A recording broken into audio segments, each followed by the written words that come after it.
Guys, welcome to study with Puja. जैसा कि हम लोग पॉलिटिकल साइंस का पर्टिकुलर देख रहे हैं, लेक्चर दे रहे हैं हम लोग और लक्ष्मीकांत से पूरी सीरीज का अध्ययन करते जा रहे हैं। आज हम लोग यहाँ पर 12 अनुसूचियों के बारे में देखने वाले हैं। तो आइए चलते हैं 12 अनुसूचियों को बिल्कुल इजी वे में समझते हैं कैसे लर्न करना है इनको। तो आइए 12 अनुसूचियों के बारे में डिस्कशन कर लेते हैं। 12 अनुसूचियां, जैसा कि हम जानते हैं मूल संविधान में 12 अनुसूचियां नहीं थी। मूल संविधान में केवल 8 अनुसूचियां थी। तो 12 अनुसूचियां जो है, जब इसमें संविधान संशोधन किया गया तो वर्तमान समय में हम देखते हैं कि 12 अनुसूचियां हैं, यानी 4 अनुसूचियों को बाद में जोड़ा गया। 9वीं, 10वीं, 11वीं और 12वीं अनुसूची को बाद में संविधान संशोधन के माध्यम से जोड़ा गया। तो आइए डिस्कस करते हैं 12 अनुसूचियों के बारे में। तो पहली अनुसूची जो है वो किसको डिफाइन करती है? पहली अनुसूची जो है संघ राज्य क्षेत्रों के बारे में, यानी संघ और उनके राज्य क्षेत्र के बारे में। जैसा कि पहला संविधान संशोधन, यानी जैसा कि पहली अनुसूची हो गई और पहला अनुच्छेद हो गया, तो पहली अनुसूची, पहला अनुच्छेद और पहला भाग, ये तीनों चीजें किसको रिप्रेजेंट करती हैं? संघ और उनके राज्य क्षेत्र को। संघ और उनके राज्य क्षेत्र को, यानी अगर हम पूरे यानी संविधान को पढ़ने जा रहे हैं तो सबसे पहले ये देखेंगे कि संविधान में किसका अध्ययन करना है। संविधान में यानी अगर वर्तमान समय में 28 राज्य और 9 केंद्र शासित प्रदेश हैं, तो 28 राज्य और 9 केंद्र शासित प्रदेशों के बारे में कहाँ देखेंगे हम? पहली अनुसूची, पहले भाग और पहले अनुच्छेद में। इसलिए संघ और उनके राज्य क्षेत्र के बारे में कहाँ पढ़ेंगे? पहली अनुसूची में। फिर दूसरी अनुसूची में किसके बारे में देखेंगे? तो दूसरी अनुसूची जो है उसमें हम लोग किसके वेतन और भत्ते के बारे में दूसरी अनुसूची में अध्ययन करेंगे। तो दूसरी अनुसूची जैसे कहते हैं 2 नंबर में क्या है? पैसा, वेतन। तो 2 नंबर का वेतन यानी पैसा। तो दूसरी में क्या है? वेतन और भत्ते। किसके वेतन और भत्ते? तो बिल्कुल इजी से, यानी लोकसभा, राज्यसभा और ये विधानसभा और ये विधान परिषद। तो लोकसभा में क्या होता है? अध्यक्ष और उपाध्यक्ष। राज्यसभा में सभापति और उपसभापति। विधानसभा में अध्यक्ष और उपाध्यक्ष और विधान परिषद में सभापति और उपसभापति, यानी इन मेंबर के। और जो इसके अलावा जो है, जैसे भारत के नियंत्रक और महालेखा परीक्षक, सर्वोच्च न्यायालय के मुख्य न्यायाधीश, उच्च न्यायालय के न्यायाधीश, इनके वेतन और भत्ते के बारे में कहाँ पर पढ़ेंगे? दूसरी अनुसूची में। फिर नेक्स्ट हम लोग तीसरी अनुसूची देखते हैं। तीसरी अनुसूची में क्या है? तो तीसरी अनुसूची जैसा कि नाम में भी लिखा है 3 वर्ड है। तीसरी अनुसूची में कितने वर्ड?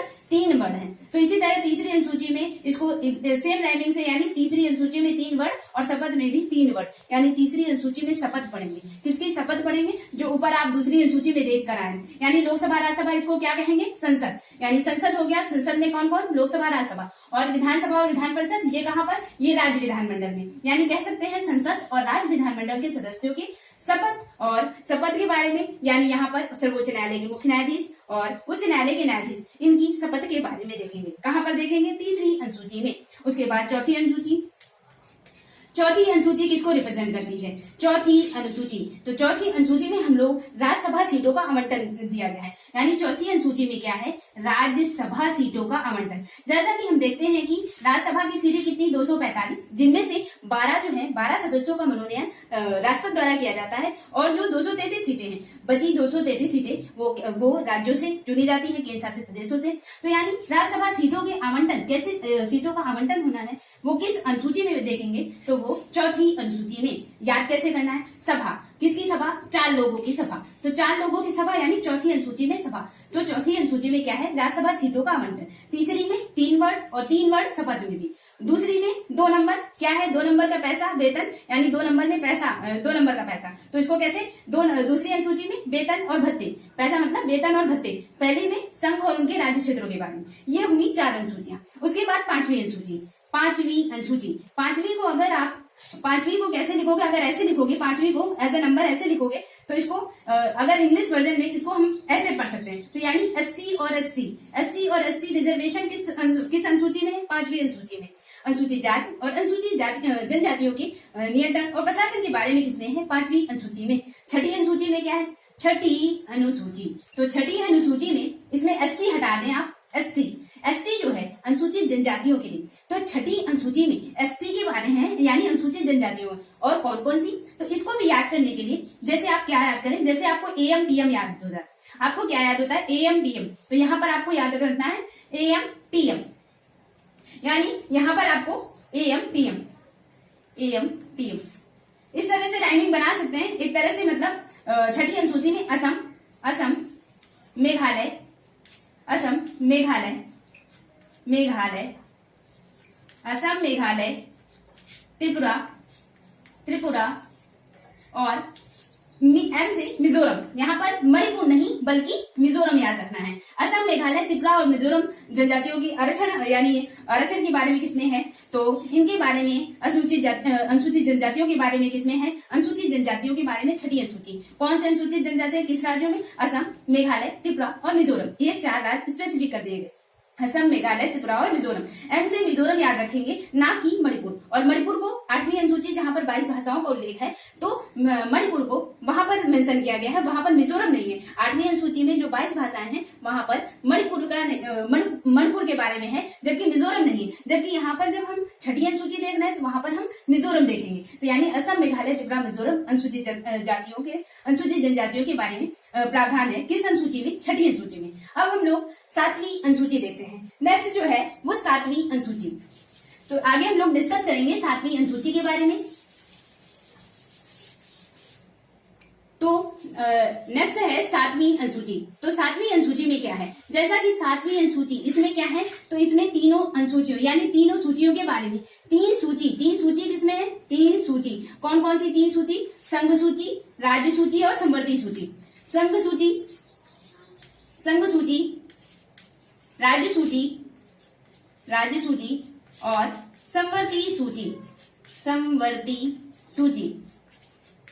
समवर्ती सूची। तो संघ सूची पर कौन कानून बनाएगा, संघ सूची पर केंद्र कानून बनाएगा। और वर्तमान समय में संघ सूची में कितने विषय हैं, तो मूल संविधान में संघ सूची में 100 विषय रखे गए थे। और वर्तमान समय में कितने विषय हैं, तो वर्तमान समय में 97 विषय हैं संघ सूची में। उसके बाद राज्य सूची जो है, राज्य सूची में मूल संविधान में जो थे, मूल संविधान में कितने विषय थे, मूल संविधान में इसमें उल्टा हो गया, इसमें यानी 97 विषय थे और वर्तमान में 100 विषय हैं।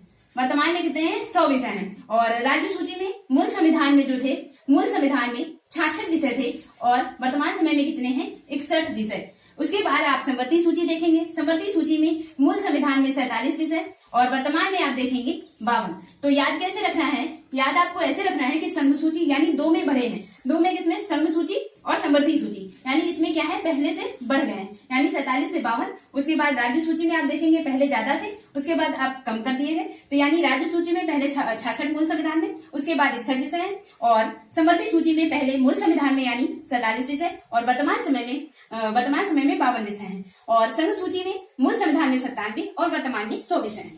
तो ये हुआ 7वीं अनुसूची। 7वीं अनुसूची में 3 सूचियों के बारे में बताया गया। नेक्स्ट आप देखेंगे 8वीं अनुसूची के बारे में।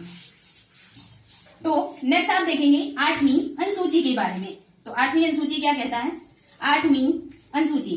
तो 8वीं अनुसूची जैसा कि 22 भाषाओं का उल्लेख है, 8वीं अनुसूची में क्या है, 22 भाषाओं का उल्लेख है। तो 22 भाषाओं का उल्लेख है। कौन कौन सी 22 भाषाएं हैं, जैसा कि हमने देखा था, यानी जब अगर आप कंटिन्यू लेक्चर ले रहे हैं तो आप बहुत अच्छे से इजीली कनेक्ट कर पाएंगे कि 7वां संविधान संशोधन कब हुआ, 1956 में हुआ। यानी 7वां संविधान संशोधन कब होता है, 1956 में। जब हमारा मूल संविधान था, मूल संविधान में यानी जब 7वां संविधान संशोधन 1956 होता है, राज्य पुनर्गठन आयोग का अधिनियम पारित होता है। यानी अधिनियम पारित कब हुआ, 1956 में। और राज्य पुनर्गठन आयोग बना कब, गठित कब हुआ, तो 1953 में। तो यहीं से 2 क्वेश्चन बन जाते हैं। उसके बाद मैं यहाँ पर डिस्कस कर रही हूँ कि 7वां संविधान संशोधन 1956 हुआ तो हमारे भारत का स्ट्रक्चर क्या था। हमारे भारत का स्ट्रक्चर में यानी 14 राज्य और 6 संघ शासित प्रदेश, 14 राज्य और 6 संघ शासित प्रदेश से इस राज्य पुनर्गठन 1956 के बाद 14 राज्य बने और 6 संघ शासित प्रदेश बने। जबकि इसके पहले यानी 1956 के पहले क्या था, 1956 के पहले जब हमारे यहाँ से यानी ब्रिटिश हमारे भारत को कैसा छोड़ के गए थे, तो उसमें 4 भागों में डिवीजन था, A, B, C और D। यानी 4 भागों में हमारा भारत डिवीजन था, A, B, C और D 4 वर्गों में विभाजन था। उसके बाद 7वां संविधान संशोधन 1956 राज्य पुनर्गठन आयोग पारित हुआ और 14 राज्य 6 संघ शासित प्रदेश बने। फिर ये जब 14 राज्य बने, यानी कि ये 14 राज्य किन आधार पर गठित किए गए थे, भाषा के आधार पर इनका गठन हुआ था। तो भाषा के आधार पर गठित होने के कारण 14 यानी कि 14 भाषाएं थी 8वीं अनुसूची में। मूल संविधान में कितनी भाषाएं थी, तो 8वीं अनुसूची में मूल संविधान में 14 भाषाएं। फिर उसके बाद इसमें 22 भाषाएं भाषाएं कैसे हुई। वर्तमान समय में जो 22 भाषाएं आप देखते हैं तो 14 भाषाएं मूल संविधान में, क्योंकि 14 राज्य भाषा के आधार पर गठित हुए। कौन से किस आधार पर? 7वां संविधान संशोधन 1956 राज्य पुनर्गठन आयोग के आधार पर। फिर उसके बाद ये 14 भाषाएं, उसके बाद इसमें संशोधन हुआ। कैसे संशोधन आपको याद रखना है, 14 के बाद आप 1 लिखें, फिर 3 लिखें, फिर 4 लिखें। और ये 1, 3, 4 कैसे लिखा गया है? 14 मूल संविधान में भाषाएं, फिर उसके बाद एक कौन सी? सिंधी जोड़ी गई। पहली भाषा यहाँ पर एक संविधान संशोधन हुआ। और संविधान संशोधन कौन सा? 21, 71 और 92। यानी आपको याद कैसे करना है? 21, 71, लेकिन 91 नहीं, 92। तो कैसे? यानी 14 भाषाएं मूल संविधान में, उसके बाद एक भाषा और जोड़ी गई। कौन सी भाषा जोड़ी गई? तो कौन सी भाषा? सिंधी जोड़ी गई। किस संविधान संशोधन द्वारा? 21वें संविधान संशोधन द्वारा। एक भाषा कौन सी? सिंधी। फिर 3, यहाँ पर 3 कौन सी भाषाएं जोड़ी गई? कोंकणी, मणिपुरी और नेपाली। तो कोंकणी, मणिपुरी, नेपाली किस संविधान संशोधन द्वारा? 71वें संविधान संशोधन द्वारा। तो 71वें संविधान संशोधन द्वारा 3 भाषाएं, सिंधी, कोंकणी, यहाँ पर कौन सी? सिंधी पहले जुड़ गई है, फिर कोंकणी, मणिपुरी और नेपाली। कोंकणी, मणिपुरी और नेपाली 3 भाषाएं 71वें संविधान संशोधन द्वारा जोड़ी गई। फिर नेक्स्ट आप देखेंगे चौथी, यानी यहाँ पर 4 भाषाएं जोड़ी गई। कौन सी 4 भाषाएं? बोडो, डोगरी। कौन सी 4 भाषाएं? बोडो, डोगरी, मैथिली, बोडो, डोगरी, मैथिली और संथाली। संथाली। तो आप कैसे याद रखेंगे? यानी आप लाइनिंग देखें, थली, था और ला, यानी मैथिली, संथाली और डा और डा, यहाँ पे खत्म। बोडो, डोगरी, मैथिली और संथाली।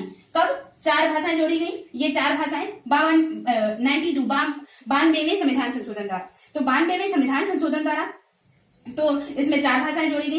इस तरह से वर्तमान यानी 14 और 1, 15 यानी 21वें संविधान संशोधन द्वारा, फिर 71वें संविधान द्वारा 3, 14, 15, 16, 17, 18, फिर 19, 20, 21, 22, यानी वर्तमान समय में कितनी भाषाएं हैं? 22 भाषाएं हैं। तो इस तरह से हम वर्तमान समय में 8वीं अनुसूची में 22 भाषाओं का जिक्र किया गया है। आपसे क्वेश्चन कैसे पूछा जाता है कि 8वीं अनुसूची में दी गई जो 22 भाषाएं हैं, तो इसमें कितनी बार संशोधन किया गया है? कितनी बार संशोधन हुआ? 3 बार संशोधन हुआ। फिर ऐसे पूछ दिया जाएगा कि 71वें संविधान संशोधन द्वारा 8वीं अनुसूची में कौन सी भाषाएं जोड़ी गई? तो आपको बताना पड़ेगा 3 भाषाएं कौन सी? कोंकणी, मणिपुरी, नेपाली। या फिर ऐसे पूछ दिया जाएगा कि 8वीं अनुसूची में 92वें संविधान संशोधन द्वारा कौन सी 4 भाषाएं जोड़ी गई? तो आपको बताना पड़ेगा बोडो, डोगरी, मैथिली और संथाली। या फिर क्वेश्चन 8वीं अनुसूची में 21वें संविधान संशोधन द्वारा कौन सी भाषा जोड़ी गई? तो कौन सी एक भाषा जोड़ी गई? सिंधी। इस तरह से 8वीं अनुसूची आपकी कंप्लीट होती है। फिर अब चलते हैं 9वीं अनुसूची के बारे में। 9वीं अनुसूची किसके बारे में? यानी आप देखते हैं कि मूल संविधान में कितनी अनुसूचियां थी? 8 अनुसूचियां थी, और जो कि अभी आप कंप्लीट कर चुके हैं 8 अनुसूचियों के बारे में। नेक्स्ट आप देखेंगे 9वीं अनुसूची। तो 9वीं अनुसूची किसके बारे में है? 9वीं अनुसूची, तो 9वीं अनुसूची जैसा कि प्रथम संविधान संशोधन हुआ, यानी तुरंत आवश्यकता महसूस हुई संविधान संशोधन करने की, और पहला संविधान संशोधन 1951 में यानी 26 जनवरी 1950 को हमारा संविधान लागू हुआ, और 1951 में पहला संविधान संशोधन हो जाता है। और कौन सी एक नई अनुसूची जोड़ी जाती है संविधान में? तो 9वीं अनुसूची को जोड़ा जाता है। 9वीं अनुसूची किसके बारे में है? तो 9वीं अनुसूची बेसिकली भूमि सुधार कानून से संबंधित है। भूमि सुधार कानून से संबंधित है 9वीं अनुसूची, भूमि सुधार कानून से संबंधित है। और जैसा कि अगर आप यानी पॉलिटी के कंटिन्यू लेक्चर देख रहे होंगे, तो 9वीं अनुसूची में बहुत इंपॉर्टेंस है। कैसे बहुत इंपॉर्टेंस है? जो कि यानी 9वीं अनुसूची जो है, यानी पंडित जवाहरलाल नेहरू जब नई चीजों को इम्प्लीमेंट कर रहे थे, नई योजनाएं, तो इस समय दिक्कत क्या आई? इस समय लोग, क्योंकि भूमि सुधार जो था, भूमि सुधार को हमारे मूल अधिकारों में स्थान दिया गया था, यानी संपत्ति के अधिकार जो है, संपत्ति के अधिकार को हमारे मूल अधिकारों में दिया गया था, जिसमें से आर्टिकल 19 में जो हमारी स्वतंत्रताएं हैं, मूल अधिकार हैं, तो मूल अधिकारों में संपत्ति के अधिकार को दिया गया था। फिर उसमें संशोधन किया जाता है और मूल अधिकारों में से संपत्ति के अधिकार को संवैधानिक संशोधन बना दिया जाता है, और उसे वर्तमान समय में, यानी आप देखते हैं संपत्ति का अधिकार वर्तमान समय में 300 का आर्टिकल में समाहित है। यानी 300 का क्या है? संवैधानिक संशोधन है। तो आपके संपत्ति के यानी सरकार को अगर आपकी भूमि या संपत्ति जरूरत पड़ती है तो वो ले सकती है, और उसके खिलाफ आप न्यायालय में नहीं जा सकते, क्योंकि आप मूल अधिकारों का आपके हनन नहीं हो रहा, क्योंकि 300 का आर्टिकल में संपत्ति के अधिकार को किसमें शामिल कर दिया गया है? 300 का आर्टिकल, जो कि एक संवैधानिक संशोधन है, यानी संवैधानिक संशोधन, संवैधानिक कानून के तहत आ गया भूमि का कानून। तो यानी नवी अनुसूची इसलिए भी इम्पोर्टेंट हो जाती है कि नवी अनुसूची में वर्तमान समय में 284 सब्जेक्ट हैं, 284 विषय। तो इसकी महत्ता ऐसे इतनी ज्यादा कैसे बढ़ जाती है कि 284 विषय। तो आप देखेंगे कि जब मूल संविधान है तो मूल संविधान में यानी यहाँ पर था कि इसमें ये प्रावधान किया गया था कि नवी अनुसूची में राज्य पुनर्गठन आयोग, यानी यहाँ पर आप देख रहे हैं नवी अनुसूची में संशोधन नहीं किया जा सकता। तो इसमें ये तथ्य जोड़ा गया था कि जो नवी अनुसूची में जो भी विषय शामिल कर दिया जाएगा उसमें संशोधन नहीं कर दिया जाएगा, संशोधन नहीं किया जाएगा, यानी उस पर न्यायालय जो है उस पर कोई कार्यवाही नहीं करेगा। तो यहाँ पर न्यायिक समीक्षा नहीं की जा सकेगी, यानी किसकी न्यायिक समीक्षा, जो नवी अनुसूची में शामिल हो जाएंगे विषय। तो इस तरह से क्योंकि भूमि सुधार को नवी अनुसूची में इसलिए डाला गया ताकि लोग विरोध ना कर पाए, यानी भूमि सुधार क्योंकि इसकी न्यायिक समीक्षा नहीं हो सकती थी। तो न्यायिक समीक्षा क्या होती है? न्यायिक समीक्षा आप जानते हैं कि न्यायिक समीक्षा यानी जो कोर्ट है यानी सुप्रीम कोर्ट है तो वो न्यायिक समीक्षा कर सकता है, जांच पड़ताल कर सकता है कि क्या सही क्या गलत। तो वर्तमान समय में 284 सब्जेक्ट हैं नवी अनुसूची में, लेकिन आपको याद रखना है कि नवी अनुसूची में मूल संविधान में संशोधन नहीं हो सकता था, लेकिन वर्तमान समय में नवी अनुसूची में जो सब्जेक्ट शामिल किए जाते हैं उनमें संशोधन हो सकता है। तो ये हुई नवी अनुसूची। फिर नेक्स्ट आप देखेंगे 10वीं अनुसूची। 10वीं अनुसूची किसके बारे में है? 10वीं अनुसूची जो है वो किसके बारे में है? दल बदल कानून के बारे में है। 10वीं अनुसूची किसके बारे में है? दल बदल कानून। दल बदल कानून, अब ये क्या है? दल बदल कानून जो है ये किस संविधान संशोधन द्वारा जोड़ा गया? दल बदल कानून। तो 52वां संविधान संशोधन, 52वां संविधान संशोधन कब हुआ? 1985 में हुआ। यानी 10वीं अनुसूची कब जोड़ी गई? 52वें संविधान संशोधन द्वारा। कब जोड़ी गई? 1985 में जोड़ी गई 10वीं अनुसूची, यानी 52वां संविधान संशोधन कब हुआ? तो 1985 में। किससे संबंधित है? दल बदल कानून से संबंधित है। तो दल बदल क्या है? दल बदल जैसे कि कोई पार्टी, यानी यहाँ पर ये प्रावधान किया गया अगर कोई पार्टी जीतने के बाद उसके सांसद या विधायक जो हैं वो दूसरी पार्टी में नहीं जा सकते, यानी अगर वहां पर जाते हैं जीतने के बाद तो उनकी जो योग्यता है वो यानी उनकी योग्यता जो है वो संसद सदस्य यानी उनकी योग्यता रद्द कर दी जाएगी। तो इस आधार पर ये दल बदल कानून है। तो 10वीं अनुसूची में इसके बारे में डिस्कस किया गया है। फिर उसके बाद पढ़ते हैं 11वीं अनुसूची। 11वीं अनुसूची जैसा कि 11वीं अनुसूची कब हुई? 73वां संविधान संशोधन। 73वां संविधान संशोधन यहाँ पर आपको मिलेगा 1992 और 1993, कहीं कहीं पर 1992 और कहीं कहीं पर 1993 मिलेगा। तो 11वीं अनुसूची किसके बारे में है? पंचायती राज के बारे में है, पंचायती राज व्यवस्था के बारे में है, या फिर कहते हैं नगर पंचायत के बारे में है। नगर पंचायत के बारे में। अगर आप इसके बारे में डिटेल लेक्चर देखना चाहते हैं तो आप मेरा कल का लेक्चर आप देखें। नगर पंचायत यानी पंचायती राज व्यवस्था के बारे में पूरा डिटेल एक्सप्लेन किया गया है। तो ये यानी नगर पंचायत पंचायती राज व्यवस्था के बारे में 11वीं अनुसूची में शामिल किया गया। 11वीं अनुसूची कब शामिल की गई? 73वां संविधान संशोधन 1992। पीवी नरसिम्हा राव की सरकार होती है और पीवी नरसिम्हा राव की सरकार में ये दोनों अनुसूचियां 11वीं और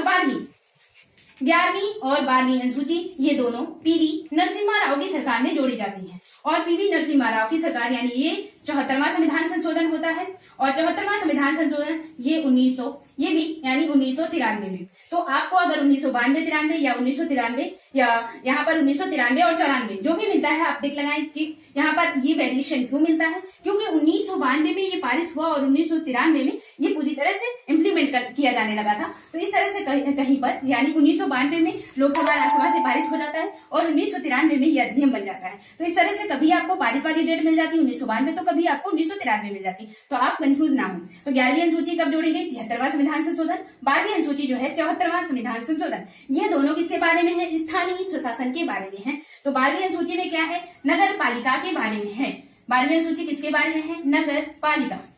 नगर पालिका के बारे में 12वीं अनुसूची में डिस्कशन किया गया है। तो इस तरह से आप यानी 9वीं, 10वीं, 11वीं और 12वीं ये 4 अनुसूचियां बाद में जोड़ी गई, संविधान संशोधन के माध्यम से जोड़ी गई। और उसके पहले जो आपने 8 अनुसूची देखी वो 8 अनुसूची मूल संविधान में दी गई थी। तो इस तरह से आपने 12 अनुसूचियों का अध्ययन किया। आई होप आपको सेशन अच्छा लगा होगा और अगर अच्छा लगा हो तो लाइक करें, कमेंट करें, शेयर करें। Do subscribe my channel. Thank you दोस्तों, ऑल द बेस्ट।